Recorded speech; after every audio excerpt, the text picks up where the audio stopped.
V Kopru se sedaj že veselimo nove astrološke rubrike, medtem ko smo v septembru jo posvetili košarki našim košarkarjem, smo sedaj že pri tehnicah. Ona uteleša vse tisto, kar naj bi to znamenje nosilo v sebi. Je očarljiva, ustvarjalna, z lahkoto prestopa iz vloge v vloge, ki je v zadnjem času dodala še tisto najbolj žlahtno med vsemi, materinstvo. Z nami je prepoznaven obraz mlajše generacije slovenskega stalnega gledališča v Trstu, Lara Komar, in pa seveda naša astrologinja, Gaja Asta. Dobro jutro obema. Dobro jutro. Torej, kako smo? Lara, številne vloge v različnih gledališčih Furlanije, Julijske krajine in sedaj še krona, materinstvo. Joj, hvala za uvod, najprej se ga tako lepo speljala zame, mislim. In je zaspano, zato sem tudi zamudila danes. Materinstvo, velika vloga, zahtevna vloga, ki potem verjetno za celo življenje ima s sabo, ne, verjetno, gotovo. Zdaj, prvih 6 mesecev je kar pestro, tako da super. In gledam na ostale vloge po gledališču, tudi jih imaš za celo življenje. Materinstvo pa je, mislim, nekaj neverjetnega. Ja. Bomo pogledali tudi v to natalno karto, rojstni dan še pride, tako da si še ne bomo čestitali, ampak za tehnice vedo skoraj da vsi povedati, da so nekako tiste, ki ves čas nekaj tehtajo, premišljujejo, Gaja Asta. Kaj še vemo o tehnicah povedati in kaj od tega drži? Ja, lahko bi rekla, da so tehnice prav posebni ljudje in so kakor blazina med dvema nasprotujočima si elementoma. Osebe rojene v času tehnice so družabne, v družbi rade mirijo konflikte ter se borijo za pravico. Za njih je zelo pomembno, da so samosvoje, saj lahko zapadejo pod vpliv drugih, ker se brezmejno prilagajajo. Tehnica ima nalogo, da ocenjuje, opisuje, poroča in se prilagaja, vendar se ne odloča. To ni naloga tehnice.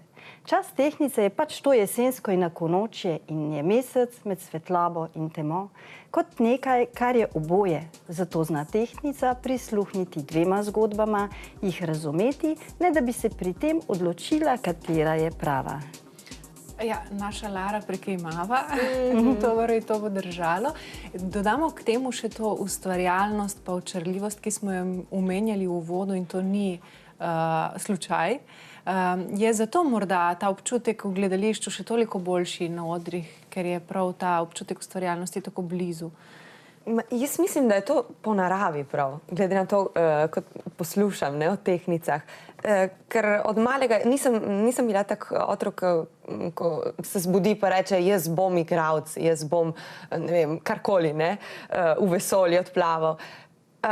Vse se je zgodilo samo. Začela sem klavir študirati, potem na raznih veselicah sem nastopala, tako da na odru sem se znašla kot naravno, tako. Torej so tehnice, Gaja, ustvarjalne? Ja, lahko bi rekla, da je vsem tehnicam dana ta ustvarjalnost. Tehnica ima tudi občutek za harmonijo, iz katere izhajata estetika in lepota. Venera, planet lepote in umetnosti, je planet tehnice. Narava v teh čudovitih jesenskih barvah je njena podoba.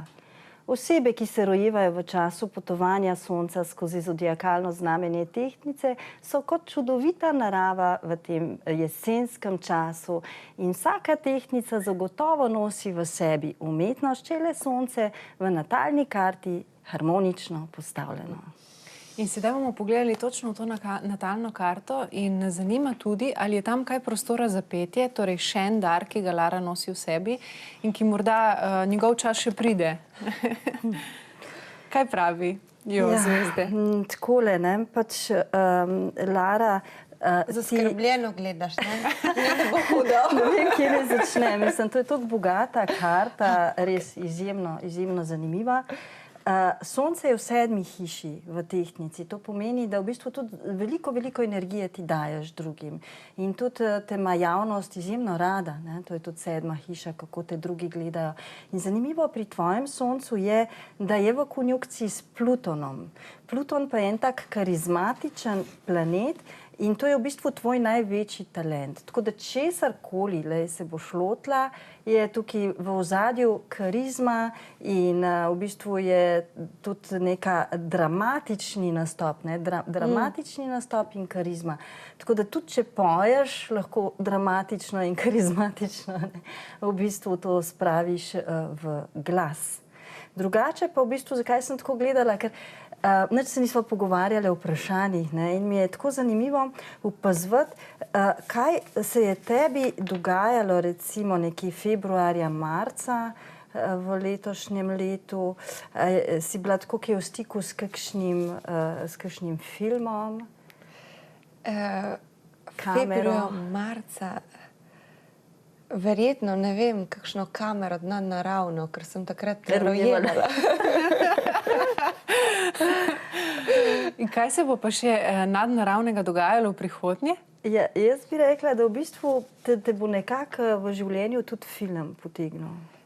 Pravzaprav moram povedati, zdaj, ko pomislim, februarja, se spomnila? Sem se spomnila, takrat naj bi bil en film, za katerega smo me poklicali. Sam ni ratalo, ker pravzaprav... No, to se ponovi. Precej velika sem bila takrat. V bistvu ta isti aspekt, ki je bil marca, tukaj v tem letu 2013, se ponovi 2014, to se pravi maja, se že pripravljaš za nov ta podvig.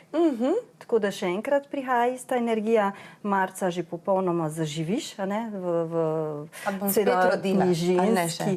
Jaz upam, da ne, malo še počakaj.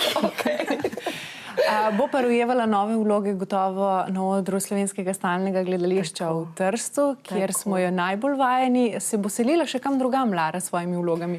Ja, meni je zanimivo v bistvu gledati tale tvoj potek dogodkov. Luno imaš progresirano v Strelcu in to je čez 9. hišo, ki pomeni uspeh v tujini.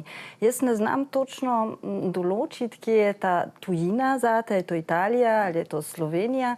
To v bistvu boš se mogla odločiti sama, tako kot tehnica. Počutim se doma tako Italiji kot Sloveniji, tako ne vem, ali mi je tuja tako Italija kot Slovenija, ne vem, če to torej Amerika. Torej to tujina pa Amerika najmanj. Šla v Ameriko. Skratka, tole moram reči, uspeh, nagrada v letu 2015 za neko delo, ki bo se pokazalo v avgustu in septembru 2014. Lara bomo spremljali, kjerkoli že to bo, prav?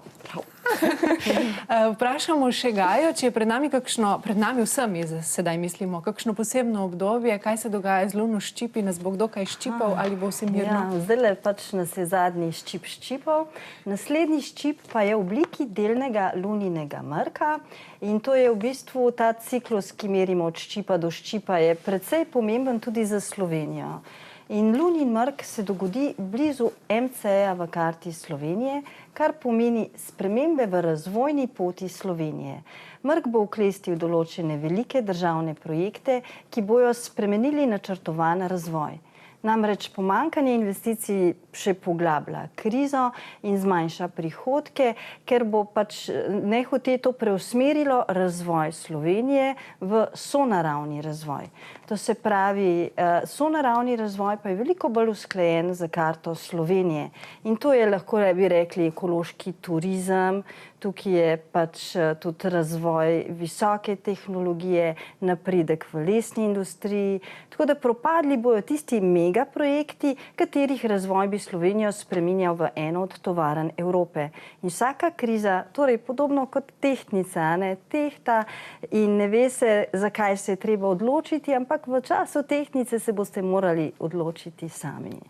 Najlepša hvala obema, izjemno prijetno jutro je bilo z vama. Enako. Hvala. Dobro, upam, da se zabavate skupaj z nami in tudi v nadaljevanju nagradne igre Zbudi se Slovenija, katere del lahko postanete tudi vi.